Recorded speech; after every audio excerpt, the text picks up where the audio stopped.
Vakeel and Brahmanandam. Vakeel and Brahmanandam అంటే బ్రహ్మానందరెడ్డి, బ్రహ్మానంద రెడ్డి, కాసు బ్రహ్మానందరెడ్డి. ప్రాధాన్యత ఆహారం, పని, ఉత్పాదకత.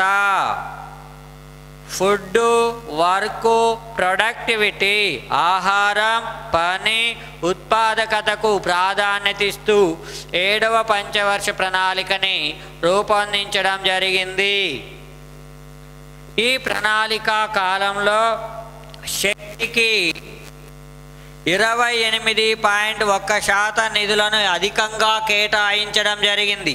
కాబట్టి దీనిని శక్తి ప్రణాళిక అంటారు. 7వ ప్రణాళికని శక్తి ప్రణాళిక అంటారు. శక్తి ప్రణాళిక అనడం జరుగుతుంది అంటాం.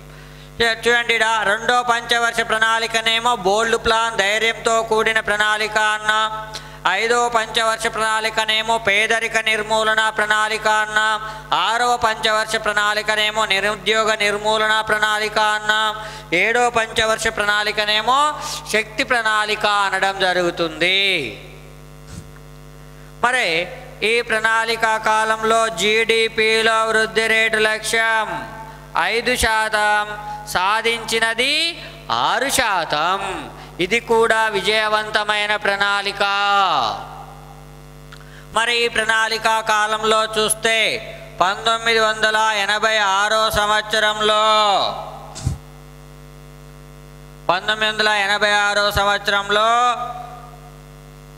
నూతన విద్యా విధానంలో భాగంగా నవోదయ పాఠశాలలను ప్రారంభించడం జరిగింది. 1986 సంవత్సరంలో పోస్ట్ ఆఫీసులలో స్పీడ్ పోస్ట్ విధానాన్ని అవలంబించడం జరిగింది. 1986 సంవత్సరంలో inland water ways authority of India, inland water ways authority of ఇండియాని ఏర్పాటు చేయడం జరిగింది. దీని ఉద్దేశం భూగర్భ జలాలను వెతకడానికి ఈ సంస్థను ఏర్పాటు చేశారు. 1988 సంవత్సరంలో మిలియన్ వెల్స్ స్కీమ్, మిలియన్ బావుల పథకాన్ని ప్రారంభించడం జరిగింది. దీని ఉద్దేశం వ్యవసాయ రంగానికి నీటిపారుదల సౌకర్య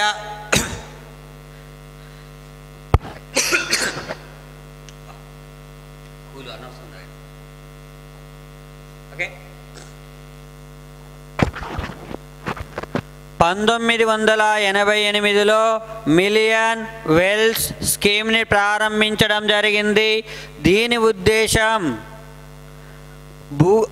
వ్యవసాయానికి నీటిపారుదల సౌకర్యాలను కల్పించే ఉద్దేశంతో ఏర్పాటు చేసిందే మిలియన్ వెల్స్ స్కీమ్ అంటున్నాం.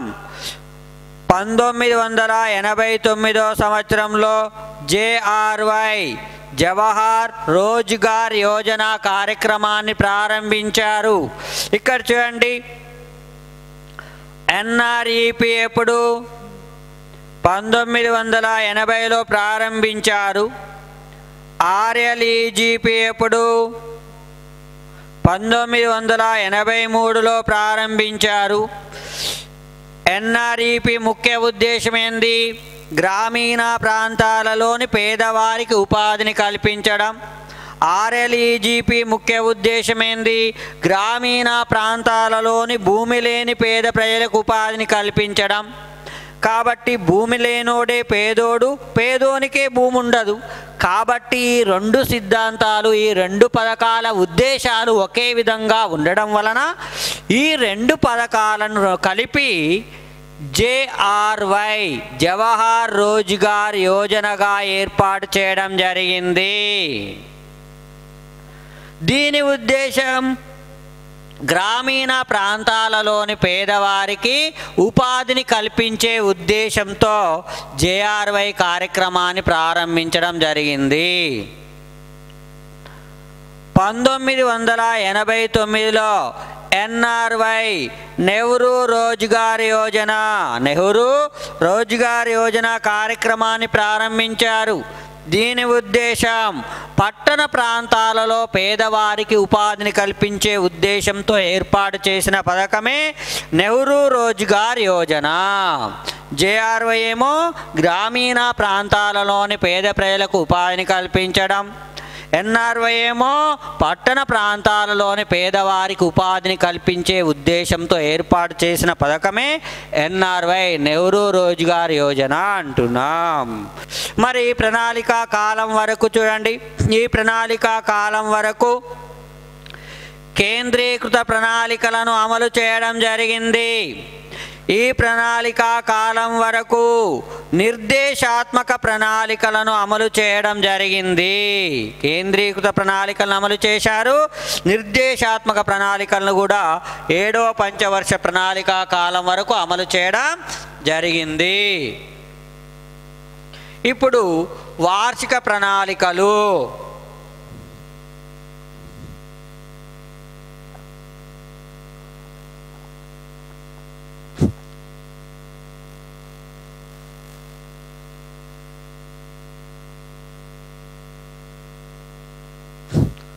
కాలం 1990 నుంచి 1992 వరకు.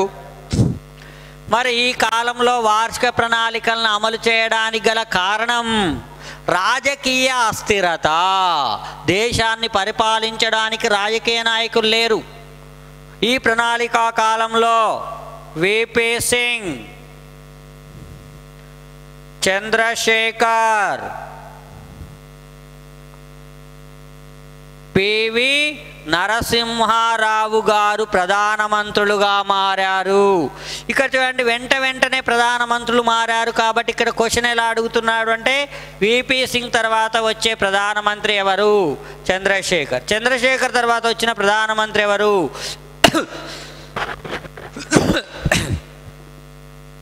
విపి సింగ్ తర్వాత వచ్చిన ప్రధానమంత్రి ఎవరు? చంద్రశేఖర్ తర్వాత వచ్చిన ప్రధానమంత్రి ఎవరు? పివి నరసింహారావు. అలా అడుగుతూ ఉంటాడు. మరి ఇక్కడ చూడండి, 1990 నుంచి 92 మధ్య కాలంలో వార్షిక ప్రణాళికలు అమలు చేయడానికి గల కారణం రాజకీయ అస్థిరత అంటున్నాం. అంతకుముందు ప్రణాళికలు ఎప్పుడు వార్షిక ప్రణాళికలు 1966 నుంచి 69 మధ్య కాలంలో వార్షిక ప్రణాళికలను అమలు చేశారు. మరి ఇక్కడ ఎందుకు వార్షిక ప్రణాళికలను అమలు చేశారంటే యుద్ధాలు సంభవించడం. మరి ఇక్కడ ప్రభుత్వం ఉందా అంటే ప్రభుత్వం ఉంది, కానీ 4వ పంచవర్ష ప్రణాళికను అమలు చేసుకునే ధైర్యం లేదు కాబట్టి ప్రభుత్వమే అధికారిక సెలవుగా ప్రకటించింది. కానీ 1990 నుంచి 92 మధ్య కాలంలో ప్రభుత్వం ఉందా? ప్రభుత్వం లేదు. కాబట్టి 1990 నుంచి 92 మధ్య కాలాన్ని ప్రణాళిక అనధికారిక సెలవు అంటారు. మరి 1990 నుంచి 92 మధ్య కాలంలో 2 వార్షిక ప్రణాళికలను అమలు చేయడం జరిగింది. 1966 నుంచి 69 మధ్య కాలంలో 3 వార్షిక ప్రణాళికలను అమలు చేశారు. 1990 నుంచి 92 మధ్య కాలంలో 2 వార్షిక ప్రణాళికలను అమలు చేయడం జరిగింది. మొత్తం మీద మన భారతదేశంలో ఎన్ని వార్షిక ప్రణాళికలు? 5 వార్షిక ప్రణాళికలను అమలు చేయడం జరిగింది. మరి ఈ ప్రణాళికా కాలంలో మనం చూస్తే 1990వ సంవత్సరంలో SIDBI small industries development bank of India, small industries development bank of ఇండియాను ఏర్పాటు చేయడం జరిగింది. దీని ఉద్దేశం భారతదేశంలో పారిశ్రామిక చిన్న తరహా పరిశ్రమలకు రుణాలను అందించే అతిపెద్ద బ్యాంక్ సిడ్బీ. భారతదేశంలో చిన్న తరహా పరిశ్రమలకు రుణాలను అందించే అతిపెద్ద బ్యాంక్ ఏంది? సిడ్బీని ఏర్పాటు చేశారు. 1991వ సంవత్సరంలో నూతన ఆర్థిక సంస్కరణలను చేశారు. నూతన ఆర్థిక సంస్కరణలను చేయడం జరిగింది. ఈ నూతన ఆర్థిక సంస్కరణలలో భాగంగా 1991 సంవత్సరంలోనే నూతన పారిశ్రామిక విధాన తీర్మానాన్ని ప్రకటించారు. ఇండస్ట్రియల్ పాలసీని ప్రకటించారు. ఈ నూతన పారిశ్రామిక విధాన తీర్మానంలో భాగంగా ఎల్పిజి పద్ధతిని ప్రవేశపెట్టడం జరిగింది. ఎల్ అంటే సరళీకరణ, పి అంటే ప్రైవేటీకరణ, జి అంటే ప్రపంచీకరణ. ఈ 3 పద్ధతులను ప్రవేశపెట్టడం జరిగింది. చూడండి, రెండో పంచవర్ష ప్రణాళిక కాలంలో 1956లో రెండవ పారిశ్రామిక విధాన తీర్మానం వలన భారతదేశ ఆర్థిక వ్యవస్థ మొత్తం కూడా సామ్యవాద ఆర్థిక వ్యవస్థగా మారింది. ఆ తర్వాత ఇక్కడ మొత్తం కూడా ఏం చేశారు, లైసెన్సింగ్ విధానాన్ని విధించడం జరిగింది. ఇక్కడికి రాగానే ఏమైంది, ఆ లైసెన్సింగ్ విధానాన్ని మొత్తం సరళీకరించారు. వస్తువుల ఉత్పత్తి మొత్తం ఏం చేశారు, ప్రైవేటు వ్యక్తులకు అన్వయించారు. కాబట్టి ఒక దేశ ఆర్థిక వ్యవస్థలో వస్తువుల ఉత్పత్తి మొత్తం ప్రైవేటు వ్యక్తుల ఆధీనములోకి వెళితే దానిని పెట్టుబడిదారి ఆర్థిక వ్యవస్థ అంటాం. కాబట్టి 1991 నూతన పారిశ్రామిక విధాన తీర్మానం భారతదేశ ఆర్థిక వ్యవస్థని పెట్టుబడిదారి తరహా ఆర్థిక వ్యవస్థ, పెట్టుబడిదారి తరహా ఆర్థిక వ్యవస్థగా మార్చడం జరిగింది. కాబట్టి ఇక్కడ వార్షిక ప్రణాళికల కంటే ముందు అమలైన ప్రణాళిక ఏంది, 7వ పంచవర్ష ప్రణాళిక. కాబట్టి 7వ పంచవర్ష ప్రణాళిక కాలం వరకు మనదే ఆర్థిక వ్యవస్థ, సామ్యవాద ఆర్థిక వ్యవస్థ. సామ్యవాద ఆర్థిక వ్యవస్థలో ఉండే ప్రణాళికలు ఏంటివి, కేంద్రీకృత ప్రణాళికలు, నిర్దేశాత్మక ప్రణాళికలు. కాబట్టి 7వ పంచవర్ష ప్రణాళిక కాలం వరకు కేంద్రీకృత ప్రణాళికలని, నిర్దేశాత్మక ప్రణాళికలను అమలు చేయడం జరిగింది. మన 1991 తర్వాత అమలైన ప్రణాళిక ఏది, 8వ పంచవర్ష ప్రణాళిక. కాబట్టి 8వ పంచవర్ష ప్రణాళిక కాలం నుండి మన భారతదేశ ఆర్థిక వ్యవస్థ ఏ విధంగా మారింది, పెట్టుబడిదారి తరహా ఆర్థిక వ్యవస్థగా మారింది. కాబట్టి పెట్టుబడిదారి ఆర్థిక వ్యవస్థలు ఉండే ప్రణాళికలు ఏంటివి, వికేంద్రీకృత ప్రణాళికలు ఉంటాయి. కాబట్టి 8వ పంచవర్ష ప్రణాళిక కాలం నుండి వికేంద్రీకృత ప్రణాళికలను అమలు చేయడం జరిగింది అంటున్నాం. ఇప్పుడు 8వ పంచవర్ష ప్రణాళిక.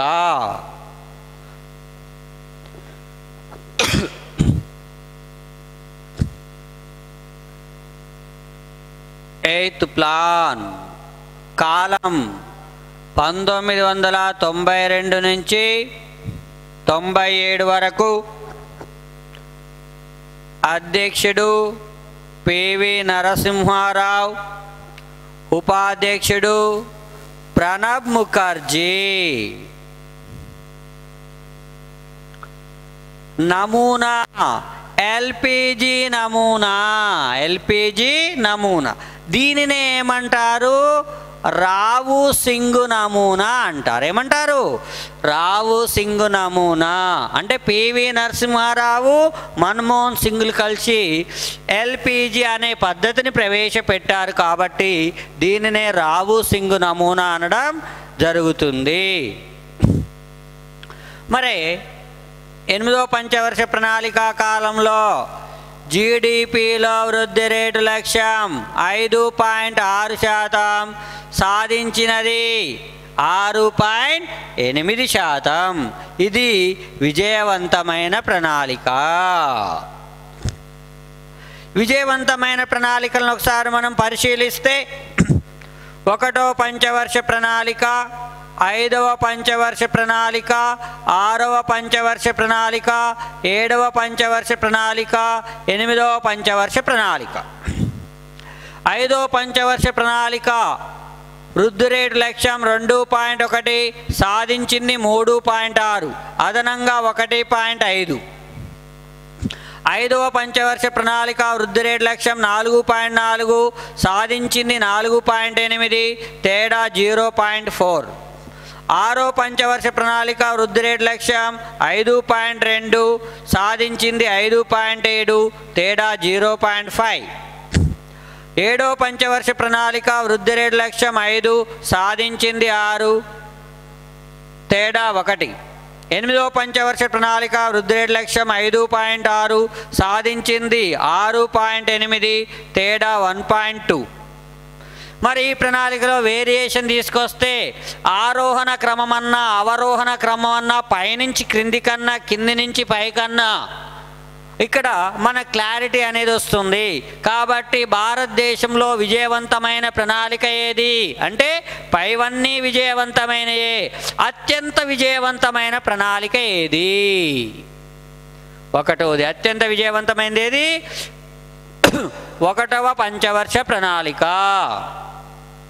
తర్వాత అత్యంత విజయవంతమైన ప్రణాళిక 8వ పంచవర్ష ప్రణాళిక.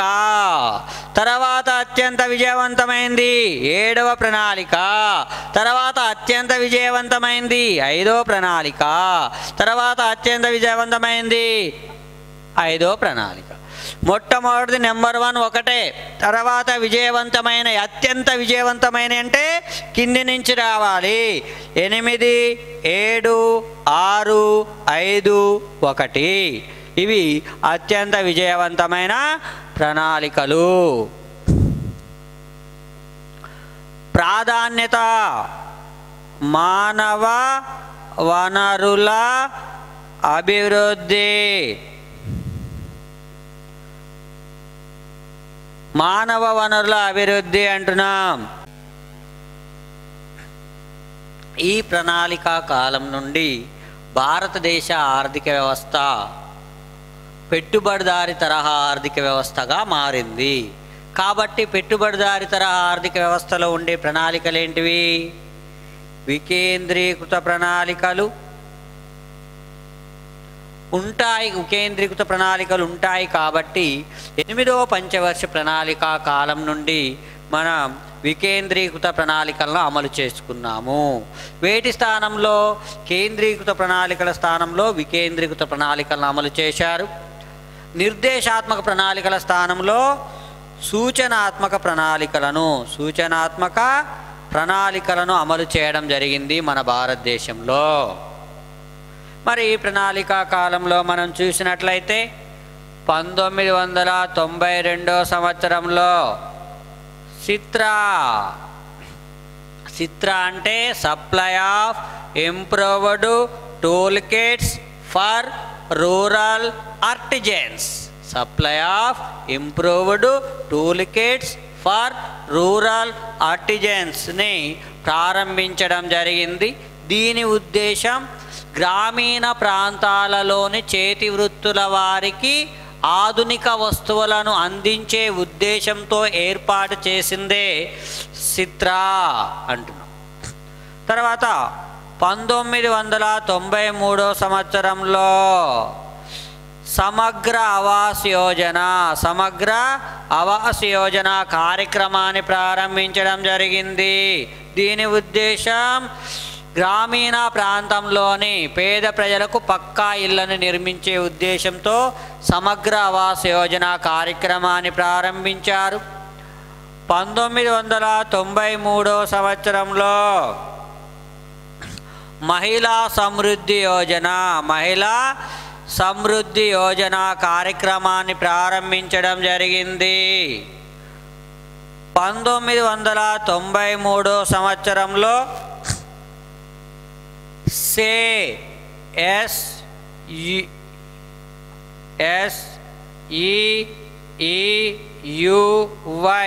దీనిని 1983లో ప్రారంభించడం జరిగింది. సే అంటే self employment educated for urban youth. Self employment educated for urban యూత్ని 1983 సంవత్సరంలో ప్రారంభించారు. దీని ఉద్దేశం పట్టణ ప్రాంతాలలో చదువుకున్న యువకులకు ఉపాధి సౌకర్యాలను స్వయం ఉపాధి కల్పించడానికి ఉద్దేశించిన పథకమే సే. ఈ సే పథకాన్ని 1993లో పునర్నిర్మించి PMRY prime minister Rozgar Yojana కార్యక్రమంగా ప్రారంభించారు. దీని ఉద్దేశం పట్టణ ప్రాంతాలలో చదువుకున్న యువకులకి ఉపాధి సౌకర్యాలు కల్పించే ఉద్దేశంతో ఏర్పాటు చేసిందే PMRY అంటున్నాం. 1993 సంవత్సరంలో MP LADS member of parliament local area development scheme, member of parliament local area development స్కీమ్ని ప్రారంభించడం జరిగింది. దీని ఉద్దేశం ప్రతి ఎంపీ తన సొంత నియోజకవర్గాన్ని అభివృద్ధి చేసుకోవడానికి 5 కోట్ల రూపాయలను ఇవ్వడం జరుగుతుంది. సంవత్సరానికి 5 కోట్ల రూపాయలను ఇచ్చే ఉద్దేశంతో ఈ పథకాన్ని ప్రారంభించడం జరిగింది. 1997 సంవత్సరంలో గంగా కళ్యాణ్ యోజన కార్యక్రమాన్ని ప్రారంభించారు. దీని ఉద్దేశం భూగర్భ జలాలను వ్యవసాయ రంగానికి అందించే ఉద్దేశంతో ఏర్పాటు చేసిన పథకమే గంగా కళ్యాణ్ యోజన. తర్వాత 9వ పంచవర్ష ప్రణాళిక.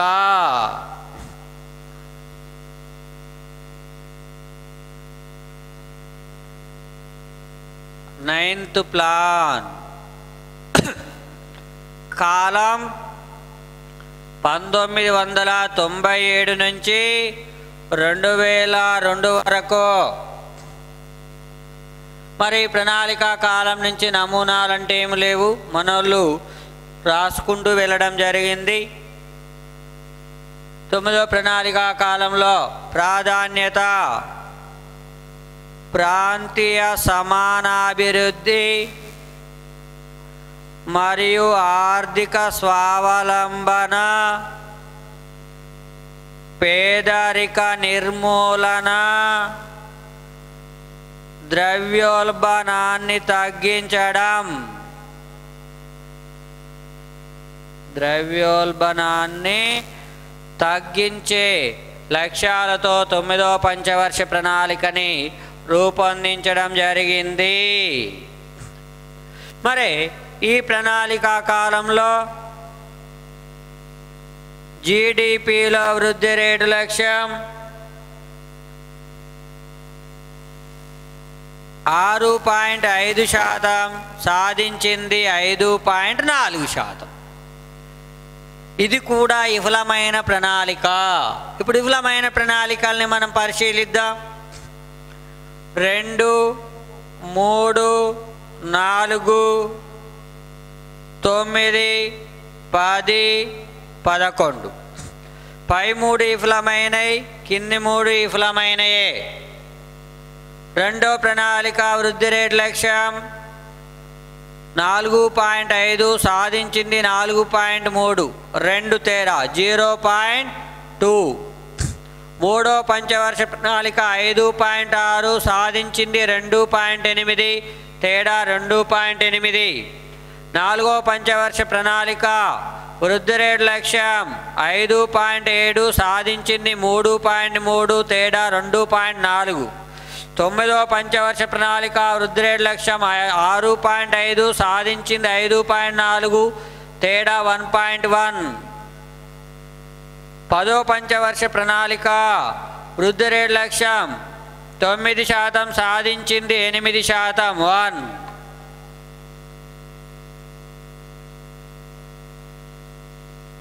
వృద్ధి రేటు లక్ష్యం 8%, సాధించింది 7.8%, తేడా 0.2%.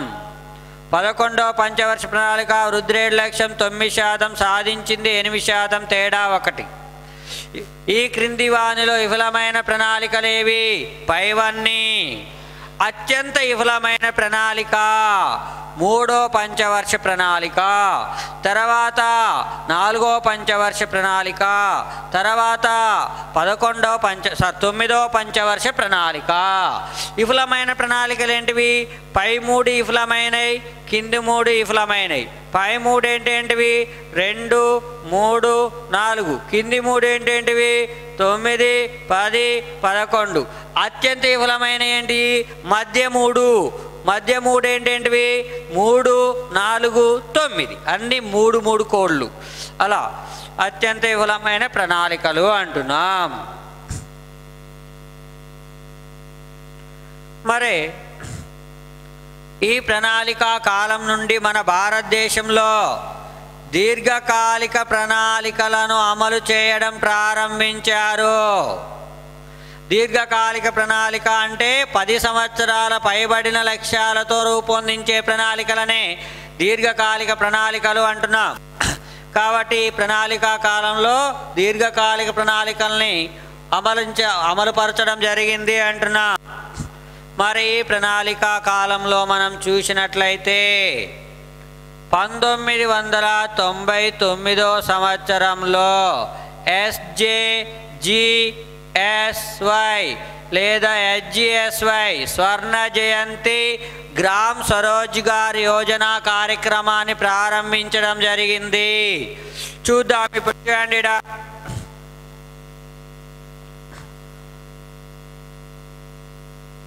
డ్వాక్రా ఎప్పుడు 1982, ఆ తర్వాత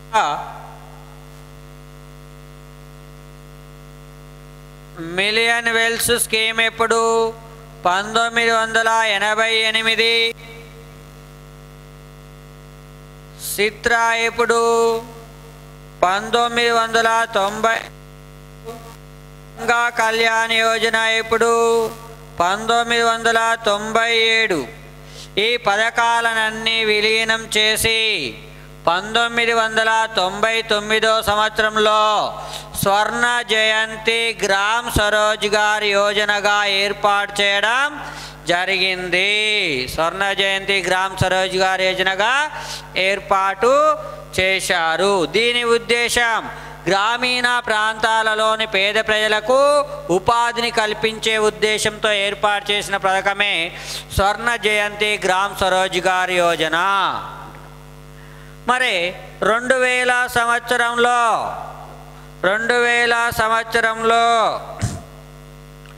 PMGSY ప్రధానమంత్రి gram Sadak Yojana, prime minister gram Sadak Yojana,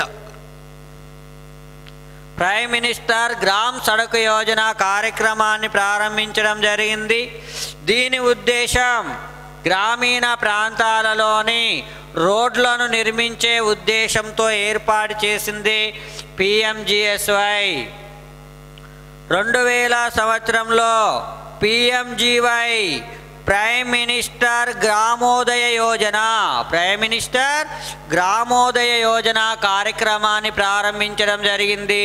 దీని ఉద్దేశం గ్రామీణ ప్రాంతాలలోని పేదవారికి ఇండ్లను నిర్మించడం మరియు ఆరోగ్య సదుపాయాలను కల్పించే ఉద్దేశంతో ఏర్పాటు చేసిన పథకమే ప్రైమ్ మినిస్టర్ గ్రామోదయ యోజన. 2000 సంవత్సరంలో అన్న అంత్యోదయ యోజన పథకాన్ని ప్రారంభించడం జరిగింది. దీని ఉద్దేశం పేదరికంలో అత్యంత పేదవారికి కేజీ 3 రూపాయల చొప్పున, 1 కేజీ 3 రూపాయల చొప్పున 35 కేజీల బియ్యాన్ని ఇచ్చే ఉద్దేశంతో ఏర్పాటు చేసింది అన్న అంత్యోదయ యోజన. 2000 సంవత్సరంలో అన్నపూర్ణ యోజన కార్యక్రమాన్ని ప్రారంభించడం జరిగింది. దీని ఉద్దేశం పెన్షన్ రాని వృద్ధులకు ఉచితంగా 10 కేజీల బియ్యాన్ని ఇచ్చే ఉద్దేశంతో ఏర్పాటు చేసిన పథకమే అన్నపూర్ణ యోజన. 2001 సంవత్సరంలో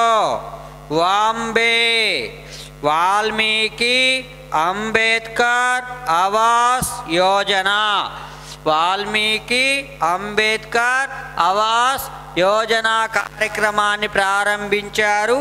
దీని ఉద్దేశం పట్టణ ప్రాంతాలలో మురికి వాడల్లో నివసిస్తున్న పేద ప్రజలకు ఇండ్లను నిర్మించడం, మరుగుదొడ్లను నిర్మించే ఉద్దేశంతో ఏర్పాటు చేసిన కార్యక్రమమే వాల్మీకి అంబేద్కర్ ఆవాస్ యోజన అంటున్నాం.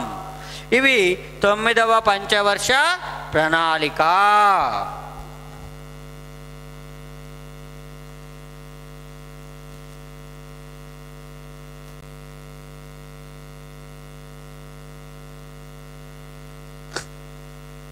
ఓకే,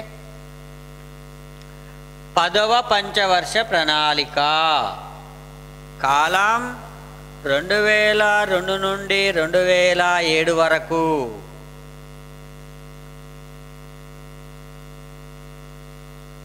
ప్రాధాన్యత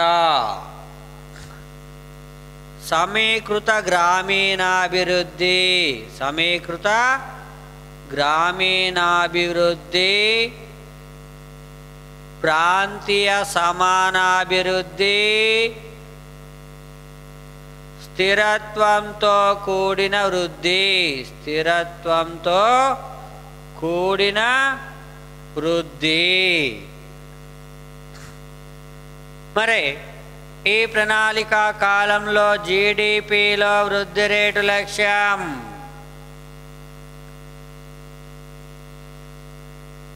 8% సాధించినది 7.8%. ఇది కూడా విఫలమైన ప్రణాళికే. మరి ఈ ప్రణాళిక కాలంలో మనం చూస్తే 2003 సంవత్సరంలో VAT, value added tax, value added ట్యాక్స్ని ప్రారంభించడం జరిగింది. మొట్టమొదటిసారిగా హర్యానా రాష్ట్రంలో ప్రారంభించారు.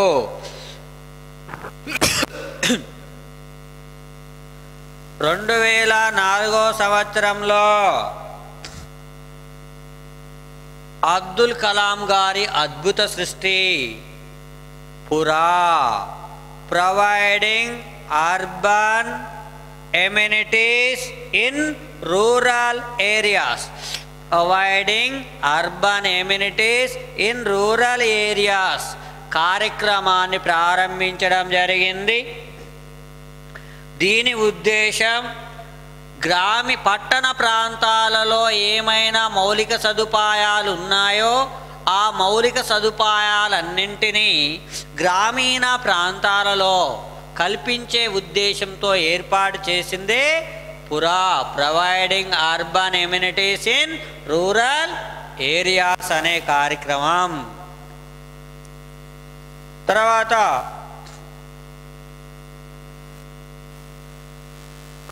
2004 సంవత్సరంలో national food for work programme, జాతీయ పనికి ఆహార పథకాన్ని ప్రారంభించడం జరిగింది. 2005 సంవత్సరంలో భారత్ నిర్మాణ్ కార్యక్రమాన్ని ప్రారంభించడం జరిగింది. దీని ఉద్దేశం గ్రామీణ ప్రాంతాలలో మొత్తం 6 మౌలిక సదుపాయాల్ని కల్పించే ఉద్దేశంతో ఏర్పాటు చేసిందే భారత్ నిర్మాణ్.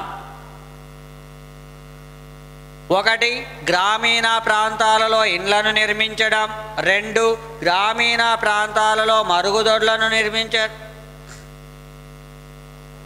Okay right. 2005 సంవత్సరంలో భారత్ నిర్మాణ్ కార్యక్రమాన్ని 6 అంశాలలో ప్రవేశపెట్టడం జరిగింది. 6 అంశాలతో ప్రారంభించారు. అవి 1 గ్రామీణ ప్రాంతాలలో ఇండ్లని నిర్మించడం, గ్రామీణ ప్రాంతాలలో రోడ్లను నిర్మించడం, గ్రామీణ ప్రాంతాలలో మంచినీటి సౌకర్యాలను కల్పించడం, గ్రామీణ ప్రాంతాలలో నీటి సౌకర్యాలను కల్పించడం, గ్రామీణ ప్రాంతాలలో టెలిఫోన్ సౌకర్యాలను కల్పించడం, గ్రామీణ ప్రాంతాలలో విద్యుత్ సౌకర్యాలను కల్పించడం. ఈ 6 అంశాలతోనే ఏర్పాటు చేసిందే భారత్ నిర్మాణ్ కార్యక్రమం. మరి 2006 సంవత్సరంలో MGNREGS Mahatma Gandhi national rural employment guarantee స్కీమ్ని ఏర్పాటు చేయడం జరిగింది. NREGA 2005లో చేశారు. National rural employment guarantee act, జాతీయ గ్రామీణ ఉపాధి హామీ చట్టాన్ని 2005లో చేయడం జరిగింది. ఇప్పుడు మనం ఏమనుకున్నాం, ఇక్కడ డ్వాక్రా 1982లో ఏర్పాటు చేశారు. మిలియన్ వెల్స్ స్కీమ్ 1988,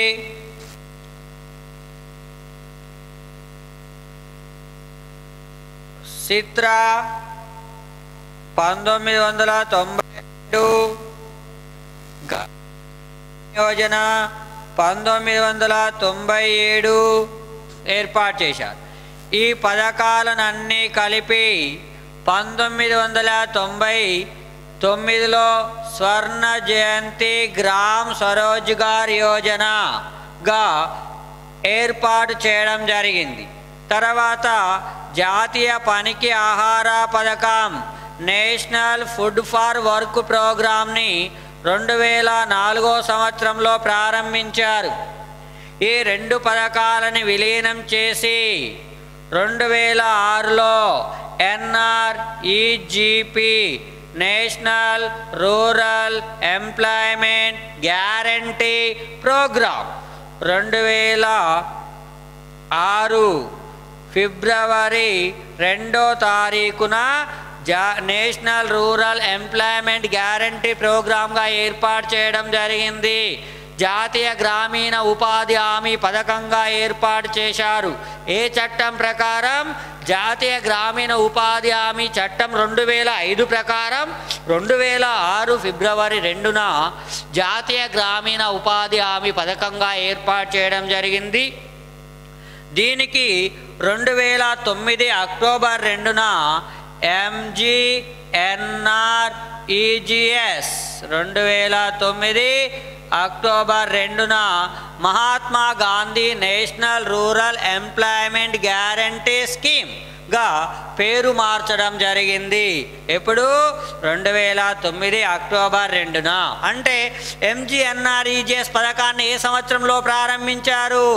2006లో ప్రారంభించారు. దానికి పేరు ఎప్పుడు మార్చారు? 2009 అక్టోబర్ 2న పేరు మార్చడం జరిగింది. దీని ఉద్దేశం 1, 18 సంవత్సరాల వయసు దాటిన వయోజనులకు పని కల్పించడం. 2, సంవత్సరంలో కనీసం 100 రోజుల పని కల్పించడం. 3, దీనిలో 1/3వ వంతు మహిళలు ఉండేటట్లు చూడడం. 4, వలసలను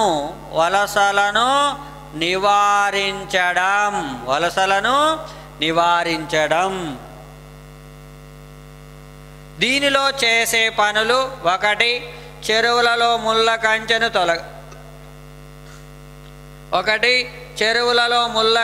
తొలగించడం. 2,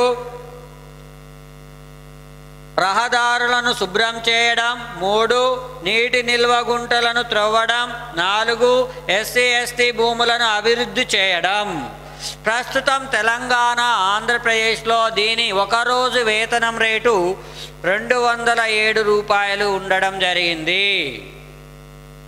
ప్రస్తుతం తెలంగాణలో MGNREGS పథకం అత్యధికంగా అమలైన జిల్లా నిజామాబాద్. ఆంధ్రప్రదేశ్లో అత్యధికంగా అమలైన జిల్లా అనంతపురం జిల్లా అంటున్నాం.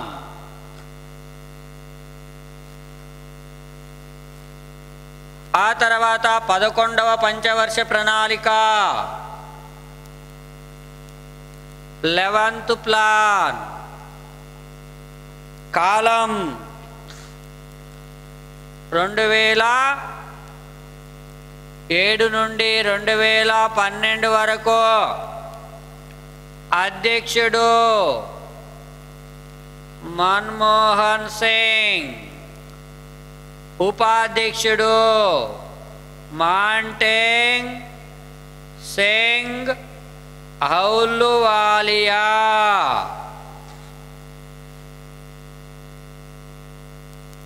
ప్రాధాన్యత, సమ్మిళిత వృద్ధి, వేగవంతమైన అభివృద్ధి. చూడండి, మన మూడో పంచవర్ష ప్రణాళికా కాలం వరకు ట్రికిల్ డౌన్ సిద్ధాంతాన్ని ప్రవేశపెట్టారు పెట్టుబడులలో. ట్రికిల్ డౌన్ సిద్ధాంతం అంటే ఒకే రంగంలో పెట్టుబడులను పెట్టి ఆ రంగాన్ని అభివృద్ధి చేయడాన్నే ట్రికిల్ డౌన్ థియరీ అంటాం. అది మూడో పంచవర్ష ప్రణాళికా కాలం వరకు అమలు చేశారు. నాలుగో పంచవర్ష ప్రణాళికా కాలం నుంచి 10వ పంచవర్ష ప్రణాళికా కాలం వరకు ఇన్పుట్ అవుట్పుట్ పద్ధతిని ప్రవేశపెట్టారు. ఇన్పుట్ అవుట్పుట్ పద్ధతి అంటే అనుకున్న రంగాలలో పెట్టుబడులను పెట్టి ఆ రంగాలను అభివృద్ధి చేయడం. 11, 12వ పంచవర్ష ప్రణాళికా కాలంలో సమ్మిళిత వృద్ధి అనే భావాన్ని ప్రవేశపెట్టడం జరిగింది. సమ్మిళిత వృద్ధి అంటే అర్థం అన్ని రంగాలలో పెట్టుబడులను పెట్టి అన్ని రంగాలను అభివృద్ధి చేయాలనే భావననే సమ్మిళిత వృద్ధి అనడం జరుగుతుంది. మరి ఈ ప్రణాళికా కాలంలో జీడిపిలో వృద్ధి లక్ష్యం 9%, సాధించినది 8%. ఇది కూడా విఫలమైన ప్రణాళిక.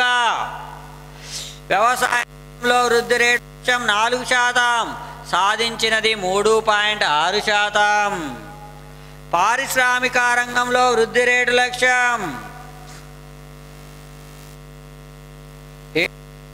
6%, సాధించింది 7.6%.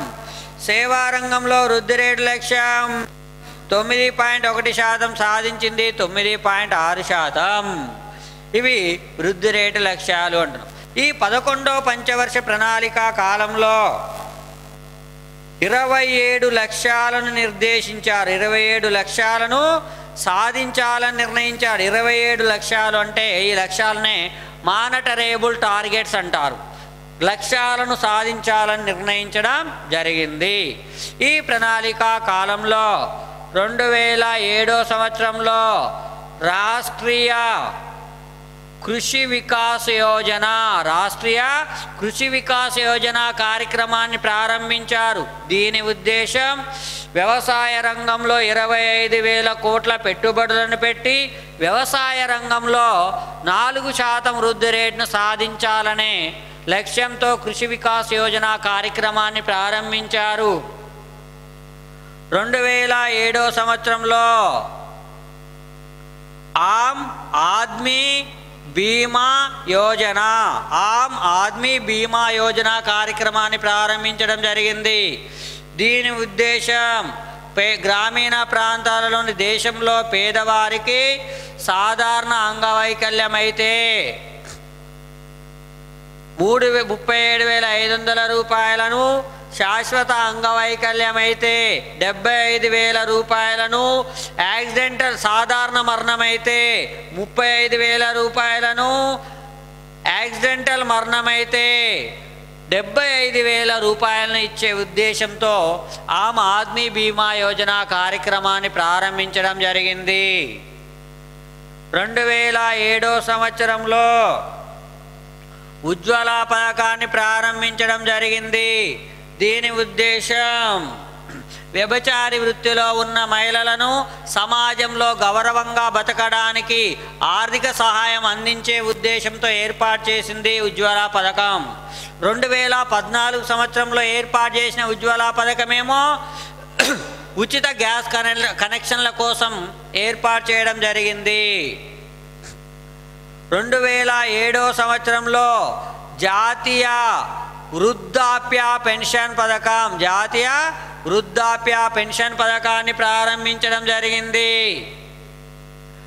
2009 సంవత్సరంలో జాతీయ వికలాంగుల మరియు వితంతువుల పెన్షన్ పథకాన్ని ప్రారంభించడం జరిగింది. జాతీయ వికలాంగుల వితంతువుల పెన్షన్ పథకాన్ని ప్రారంభించారు.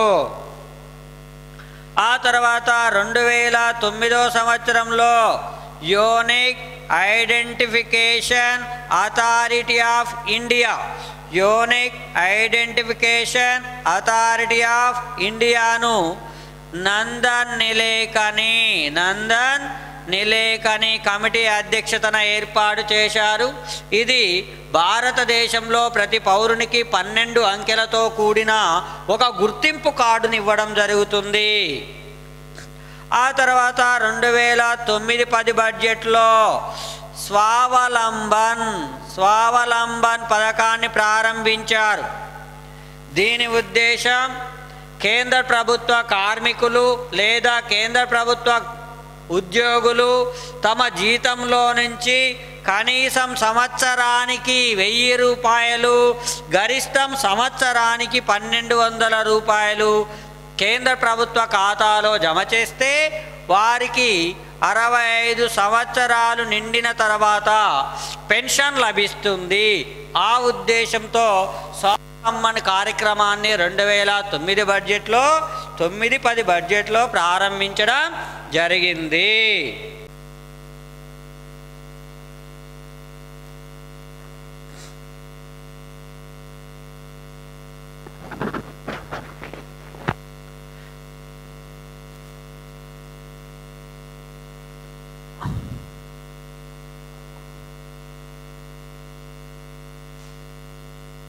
పన్నెండవ పంచవర్ష ప్రణాళిక 12th ప్లాన్ కాలం 2012 నుంచి 2017 వరకు.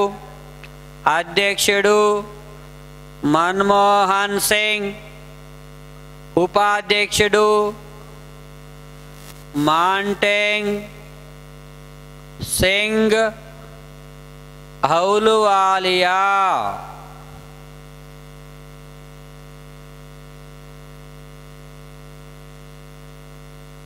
ప్రాధాన్యత సమ్మిళిత వృద్ధి, మరింత వేగవంతమైన అభివృద్ధి.